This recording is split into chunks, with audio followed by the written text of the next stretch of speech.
Firstly, I want to thank Kiran for inviting me here because I have a great deal of respect for Kiran for the kind of activities he does on Twitter, and then the way he's spreading the uh, social justice issues.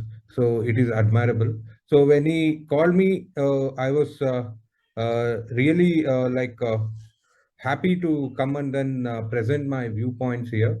So uh, uh, I wanted to come there personally, but because I was extremely busy, I was not able to come. But I will try to make my points.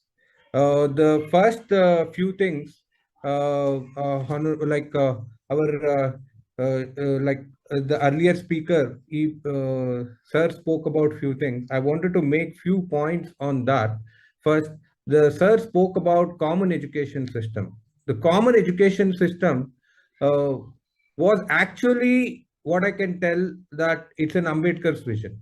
Ambedkar initially, when he went and spoke to even in the Constituent Assembly, he wanted a common education system on lines of America, European America. If you see, all the blacks, Hispanics, Asians, American whites, they all go to the same public school.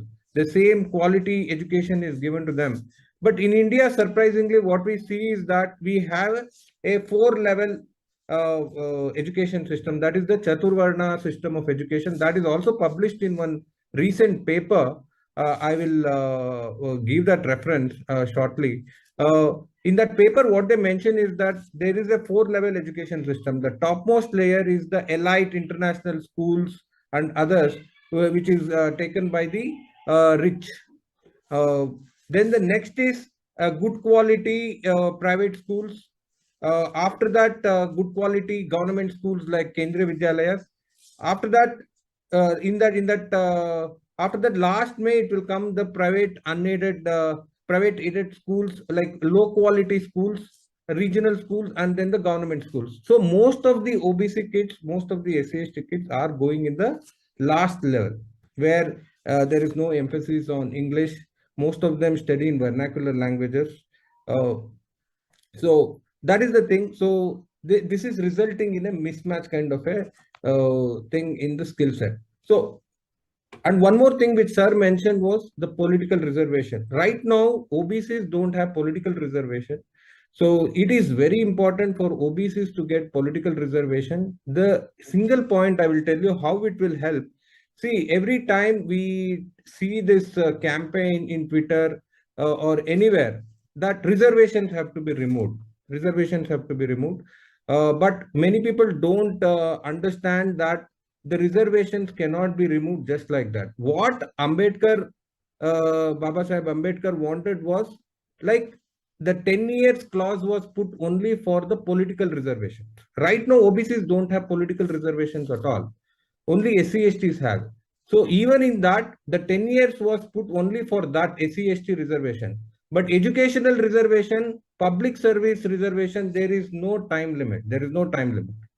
So it is going to be a permanent one only, but for the political reservation, because everything comes from political representation, even the educational reservation and other things. So political reservation is very important because see, now to amend the constitution, you require 2/3 majority.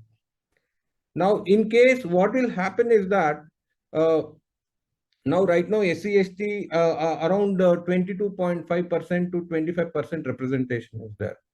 Now, in case they want to remove reservation, there is a possibility. But still, what I am telling you is the OBCs, if you calculate the number of MPs today, including SC/STs, it comes to around 50%. So even without the OBC reservation, there are around 48% SC/ST, OBC minority MPs in the parliament. So most likely it will never get, they will be never be able to remove this, but we do not know. So in order to protect reservations, it is very important that the political reservation of 27% for OBCs is to be done so that all the political this issue of reservations that can be removed, it is completely gone. So now what I will do is these two questions I wanted to address, but I have a very long presentation, but I will cut it short. But what I will do is See, everybody, what I have done is see, many people are talking about caste census, but many people do not know what was there in the caste census which were conducted by the Britishers. Britishers conducted caste census from 1871 to 1941. And I'm telling you, these documents nobody has studied. Very few people are aware of this document, what is there in this document. And I have to tell you that once you get into this document, it shows the mystery which is hidden from all of us. So, so today I'm going to present few things to show you like why caste census is important and then why data is important. As you all know that, see, in India, the identity can be on multiple levels. First is you can be a Hindu or a Muslim or a Christian, that is a religion. Then the caste, and then a subcaste also. So these three components. So you will be surprised that all these three components have been captured in the caste census. So for example, see, this is the real data from the caste census of 1871 to 1931. So one of the data is what is the percentage of Hindus, Muslim, other religion. So you can see that right from 1871 to 1931, that is still the partition, the percentage of Hindus remained almost constant, that is 24%. Then Muslims also it was constant. So what it shows is that the relative percentage of religion, that is, it doesn't change much, except for Muslims, there is a slight increase post-independence to 14% from 10% in 1951 census. So so these are all so some this thing. So, but I'll get into the real numbers now.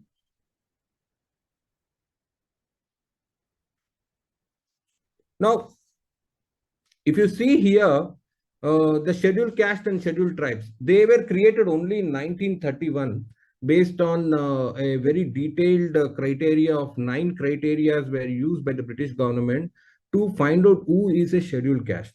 So unlike like what many people think, how many people do not know how the scheduled castes were created. Scheduled castes were created because of 9 criteria, like for example, whether a caste is permitted to enter a temple, whether they are given access to public amenities, public schools.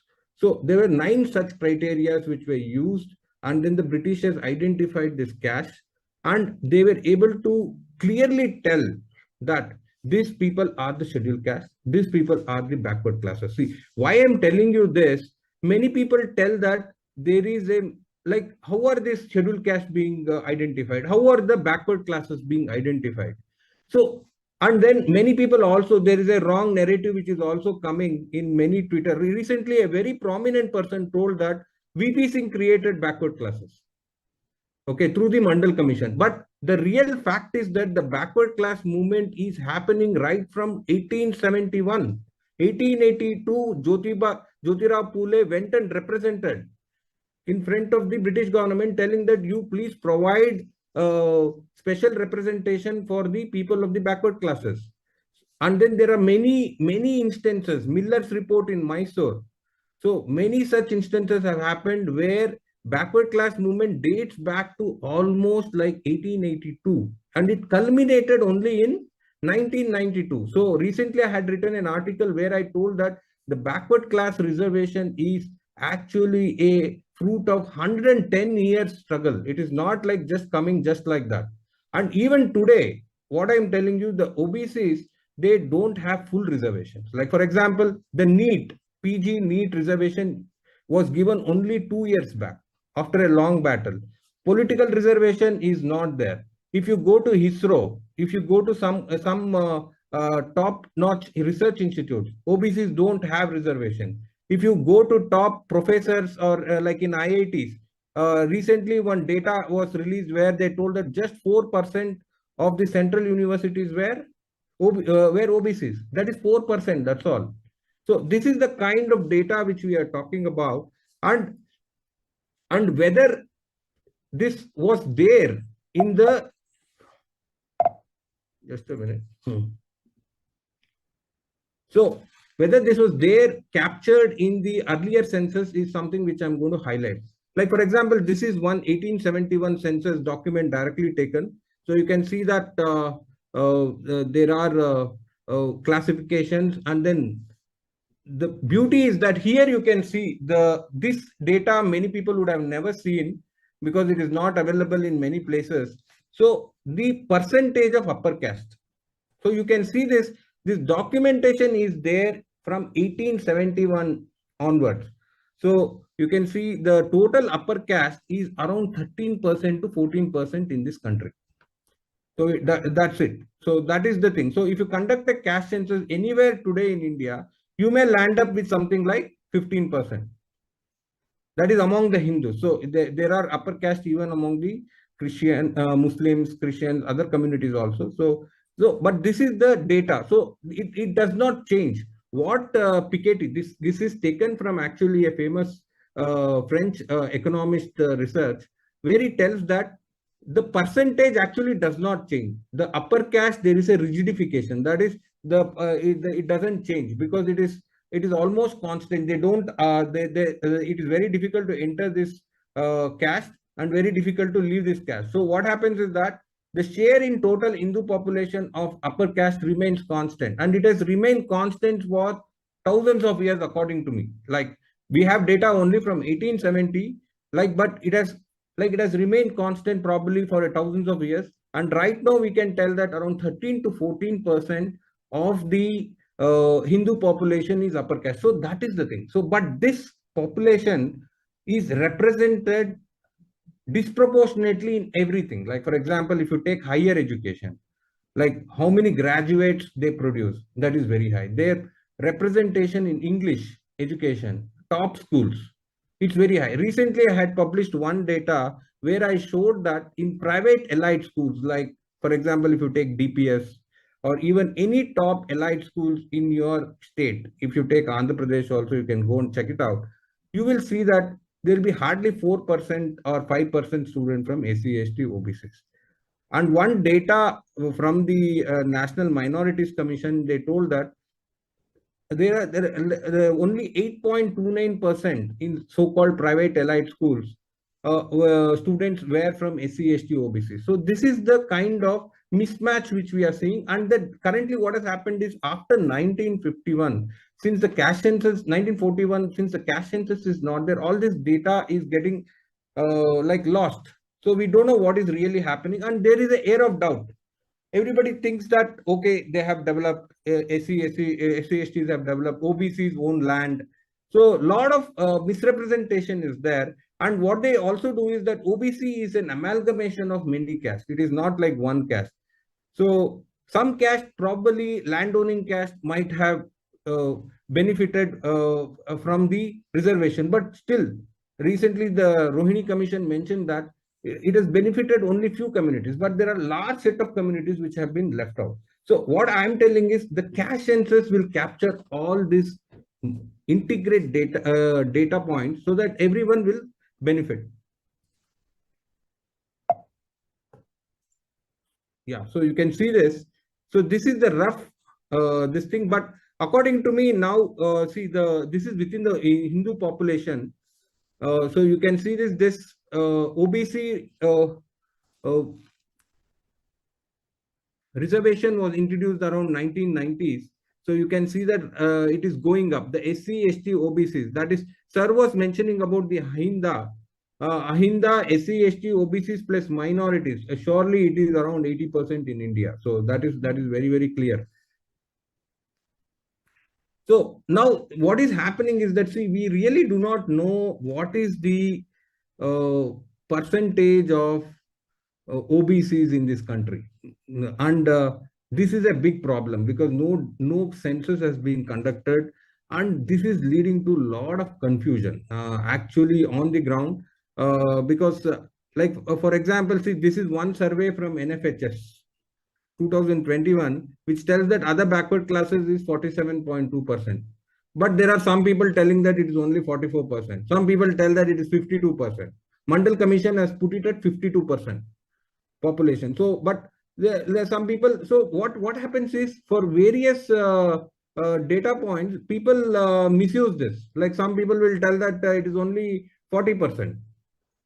Some people will take it at 55%. But according to me, it may be around 50 to 55% if a current caste census is conducted properly, and then the data is taken, and then it is captured in a proper way.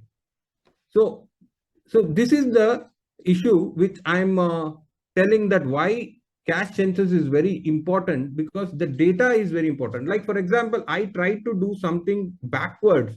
I took the UDIS data. Like for example, this UDIS data is it has the primary and then secondary education data. Like for example, all the kids going from first standard to 12th standard data is taken, their categories is collated, and then we find out. So here you get around OBCs as 44%, general as 27%, ST as 10%, SC as 19%. So why I'm giving you all this combination is different researchers use different quantifications for OBCs, and this is actually a problem, because we really do not know what is the OBC representation. And Bihar caste census clearly showed that the OBC in these countries are a big population, probably in some states even crossing 55 to 60%. And in states like Tamil Nadu, it may be around 70% also, 65%.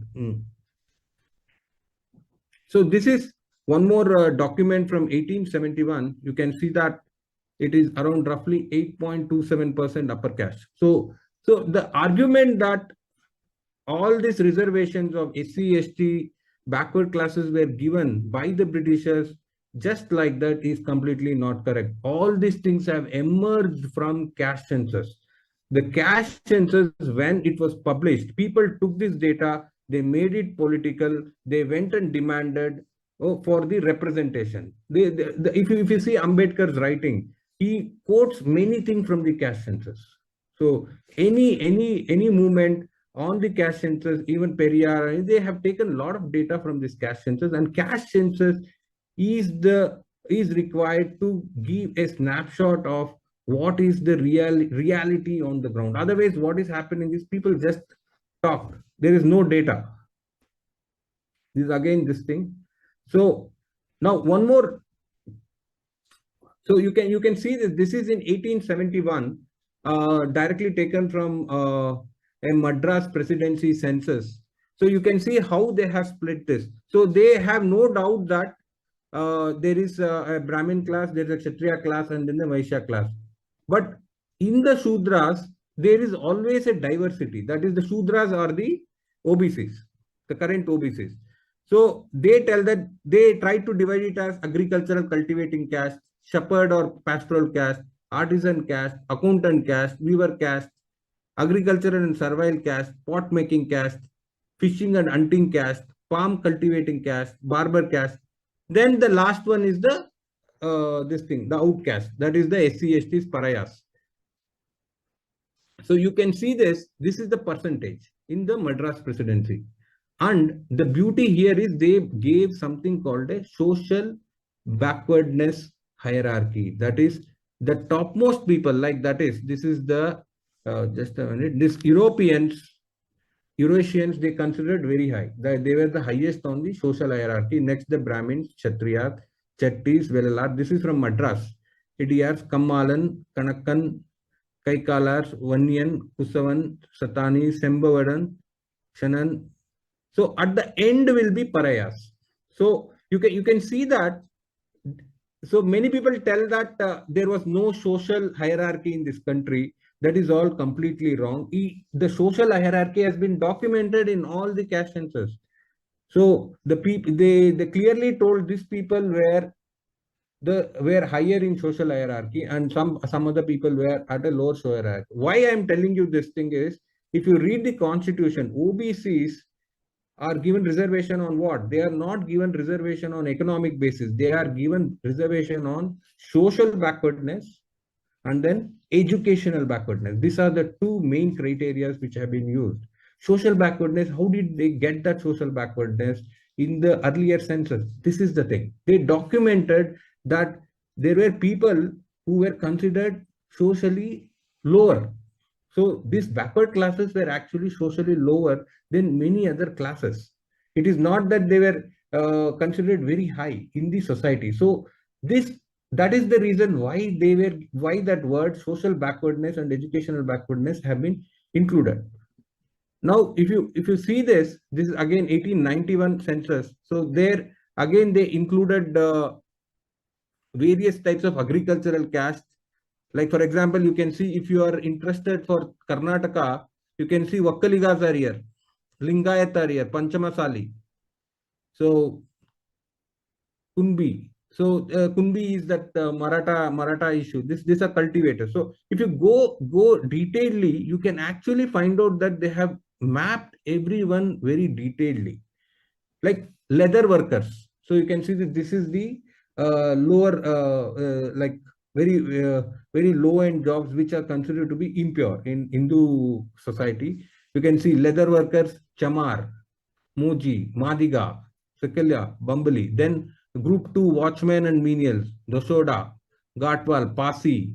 So these are the national level they were able to do this. So why I'm telling you is that many people tell that all these reservations have been given just because of some political thing or anything. But the real thing is, I'm telling you, it is not political. It has been given based on a sound data collected over a caste census from 1871 to 1941, and this is the one which has enabled the reservations for SC, STs and OBCs, and that is the reason why caste census is important.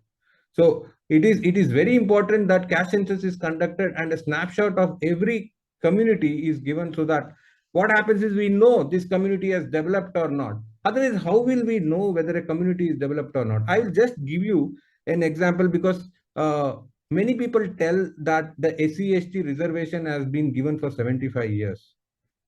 Okay, so but do you know one fact? What is the percentage of land owned by SC ST? The percentage of land owned by SC ST is just 1.78% in this country. Just 1.78%. Then you compare other statistics. Only 36 out of 1,000 SC STs are graduates, while in other communities it is very high. So why is this happening? So until and unless we document all these disparities, as one judge, I'm telling you, uh, in that famous Thomas case, the High Court judge mentioned that disparities means discrimination. Disparities directly show that there is discrimination. You don't need any other thing.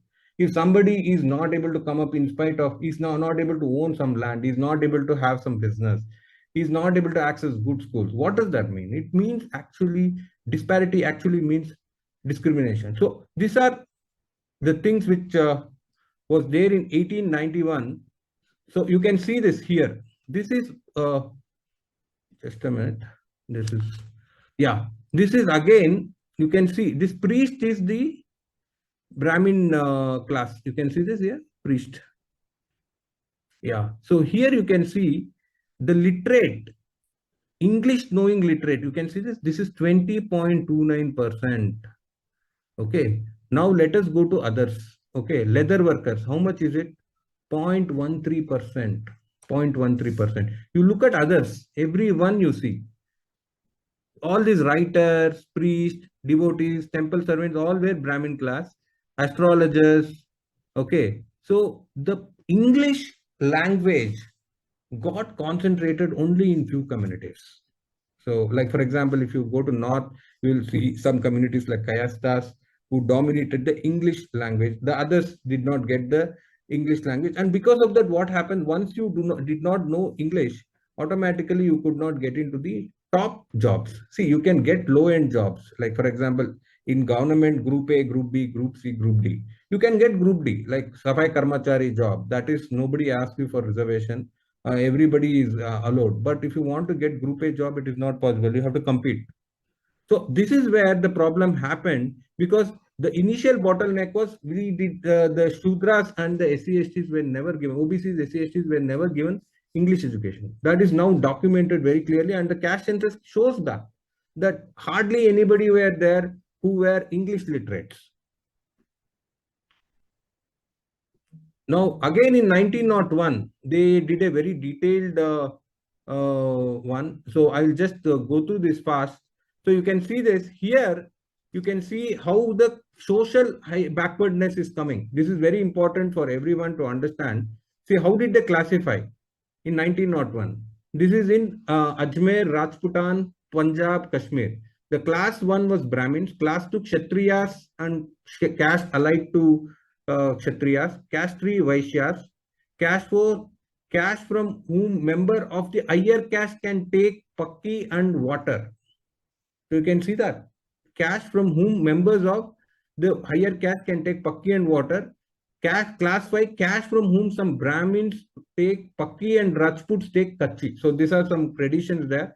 Class 6 caste from whose lota the twice born will not take water. So clearly you can see that last is the caste untouchable. See, one thing is that they will not take water, they will not eat food.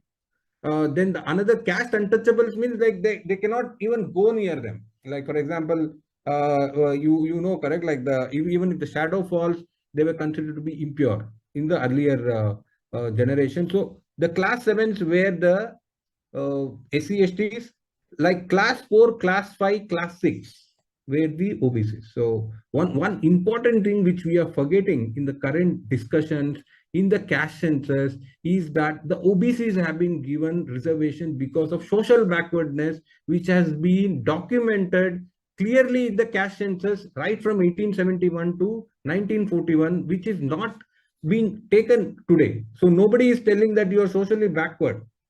So once that happens, the entire constitutional basis for OBCs will be hit. And this is the reason why we need to document the social backwardness of all these castes. So you can see this. So again, these are all the percentages. So if you can see, if you split this thing according to that caste census, you will get three types of OBCs. One is the forward OBC, that is the good Shudras, where some people, the Brahmins, all they were able to, they were serving them properly. Next is even among the OBCs, there was limited untouchability, or they were not ready to serve them. And there are certain Shudras where there is high untouchability. So what this shows is that even among the OBCs, there is a split. One is there is a section called extremely backward classes who are socially very backward. So once you are socially very backward, you will be educationally very backward, because in India, what happens is that the educational backwardness is linked to social backwardness. So because there is ghettoization, like the schools are not accessible to this communities. English education is not accessible. So once that happens, educational backwardness also kicks in, and then the economic backwardness also kicks in. So the key component here is the social backwardness. So you can see that. So I am made very detailed, but I'll not be able to go through this. So again, in Madras, so you can see this here also, they had a very classic split of the social backwardness. So you can see that good Shudras, that is good OBCs, who were considered to be good by even by the Brahmin. Shudras who habitually employ Brahmins as Purohits and whose touch pollutes to a slight degree. Okay, like for example, impurity levels are little bit low for the Shudra. Shudras who occasionally employ Brahmins as Purohit and whose touch pollute. Shudras who do not employ Brahmins as whose touch pollutes, that is they are impure. Caste which pollute even without touching but do not eat beef. Okay, that is the SC STs, but they do not eat beef. Caste which eat beef but do not pollute except by touch. Caste which eat beef and pollute even without touching. So you can see that. So the Britishers actually, many people tell that it was there is no scientific basis for reservations which was done during the pre-independence day. That is completely a wrong theory. The entire reservation basis for OBCs, the SC STs, has been given based on a scientific caste census done from 1871 to 1941. So this is the underlying point which shows, and for everything there is proof. There is why they have given some communities, why they have not given some communities. For everything there is a proof. But now what is happening is that without caste census, if you go, what will happen is that some forward communities may also take the OBC reservation, because if you do not document these things, how will the things come up? See, the first thing for reservation is you should show that they are inadequately represented in public surveys. So But what is happening is that, as sir was mentioning, the EWS reservation was given. How can you prove that the upper caste are inadequately represented in civil services?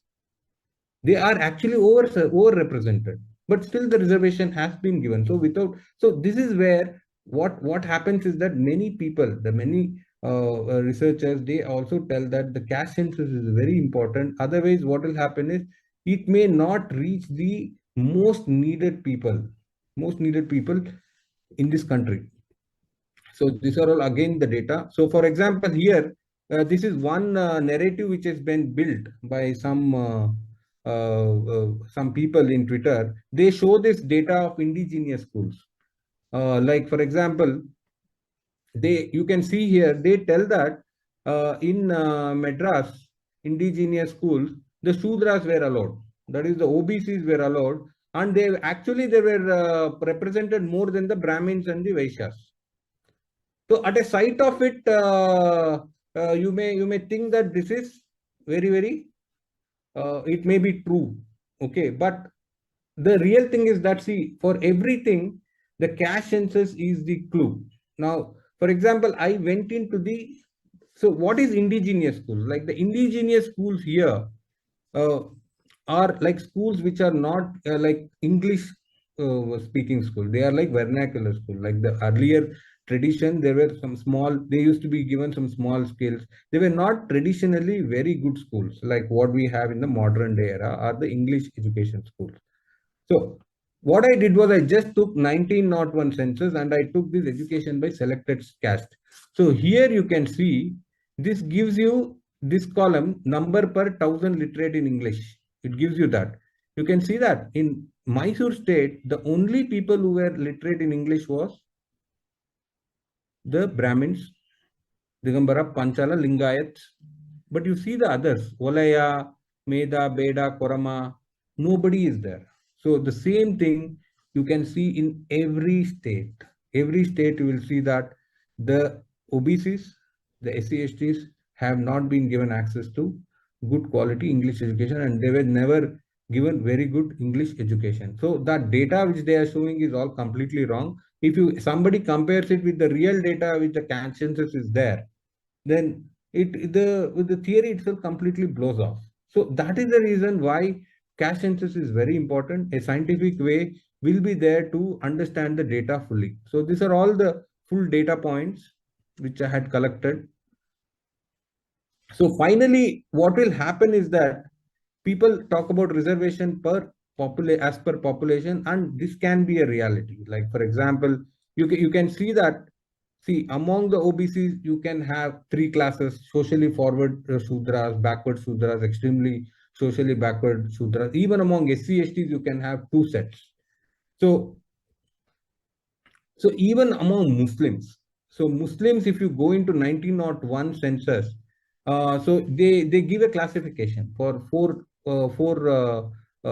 types of classes. Class 1 Ashraf, class 2 Aljafs, class 3 Arjals, class 3. So class 4 also is there. So class 1, class 2, class 3. So you can see this. So again, if you see that bulk of the population is not class 1. The bulk of the population is the lower class. They are the OBCs. So there's a controversy whether they have to be put in OBCs or SC/STs. So, but any of them, OBCs or SC/ST, they will come in one of them. So same thing with the Lingayats. So Lingayats also, there is a controversy. Like for example, there is a controversy that Panchamasali Lingayats should be given reservations. But if you see the caste census, it is very clear that class 1 is Panchamasali. That is, they are the highest within the Lingayats. Class 2, class 3, class 2 are non-Panchamasali with Ashtavarna rights. Class 3 non-Panchamasali without Ashtavarna rights. So the issue here is class 2, class 3 have been given reservations already. Class 1, the National OBC Commission have told that there is enough historical evidences to prove that they are very advanced class.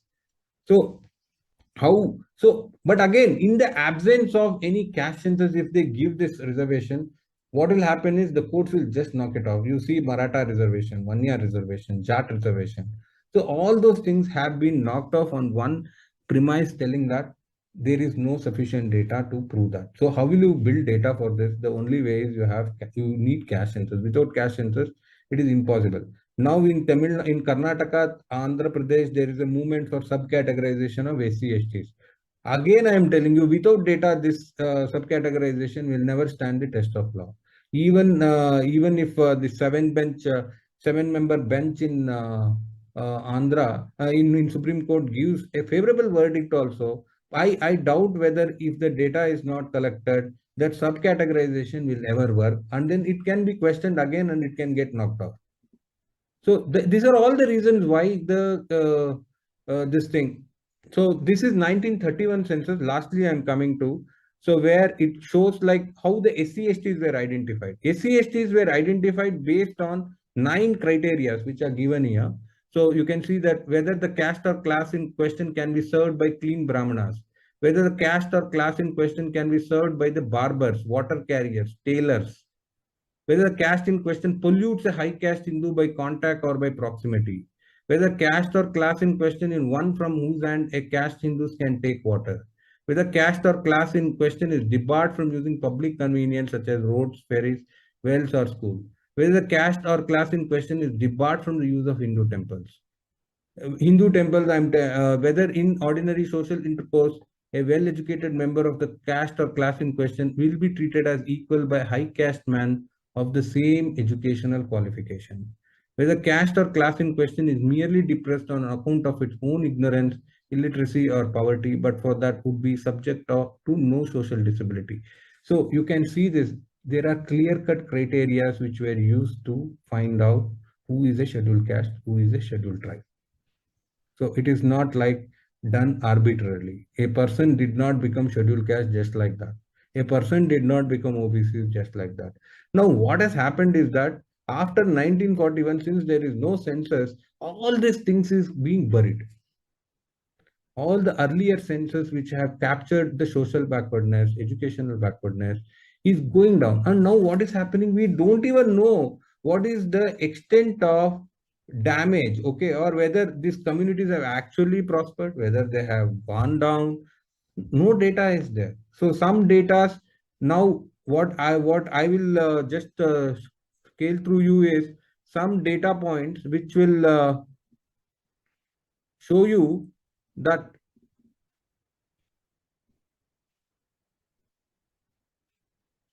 Yeah, you can see here. This is various ministries, like what is the representation for OBCs. You can see here like OBC representation in various departments. Ministry department 12.97%, 2.78, 19.72, 13.03. So you can see the OBC representation is very, very bad. So overall general representation, you can see this is all the central government data which I'm showing, 65, 75. So this is the real numbers. So even today. So the 27% reservation for OBCs has never been achieved in any, I think probably any central government department even today.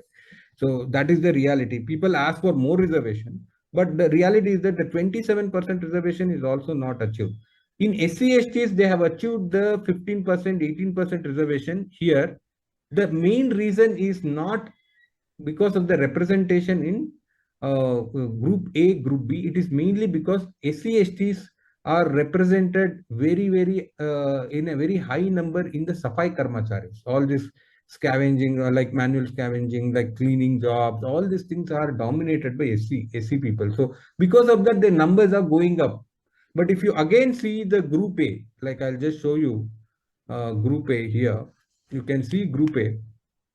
It is 13.01. This is in 2021, 5.89, and then OBC it is 16.55. So you can clearly see that the numbers are not there. So we are running short of time. So Yeah.